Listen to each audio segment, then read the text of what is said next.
ஆலப்புழா மாவட்டம் மராரிக்குளம் பஞ்சாயத்தை சேர்ந்த 90 வயது முதியவர் பாரதியம்மா திருமணமாகாமல் தான் சம்பாதித்த பணத்தை வங்கியில் சேமித்து வைத்திருந்தார். உடல்நிலை மோசமானதும் உறவினர்கள் பாரதியம்மாவை பார்த்து கொள்ள முன்வரவில்லை. 2019ஆம் ஆண்டு சர்தலா அருகே உள்ள மைத்தார் முதியோர் இல்லத்தில் சேர்க்கப்பட்ட அவர் கடந்த ஆண்டிலிருந்து படுத்த படுக்கையாக இருப்பதால் ஆரட்டுப்புழாவின் சந்த்வனதீரம் முதியோர் இல்லத்துக்கு மாற்றப்பட்டார்.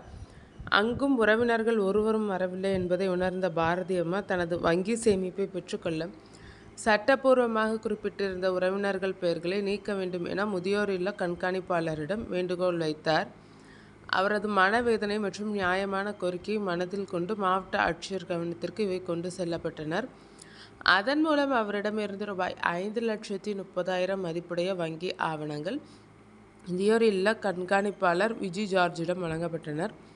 இது தொடர்பாக சமூக நீதித்துறை இயக்குனர் டாக்டர் அருண் எஸ். நாயர் கூறுகையில், முதியோரை கவனிக்க தவறும் உறவினர்களுக்கு அவர்களின் சொத்துக்களுக்கு உரிமை கிடையாது. இதுபோன்ற நிலைகளை எதிர்கொள்கின்ற முதியோருக்காக அரசு உரிய நடவடிக்கை எடுக்கும் என கூறினார்.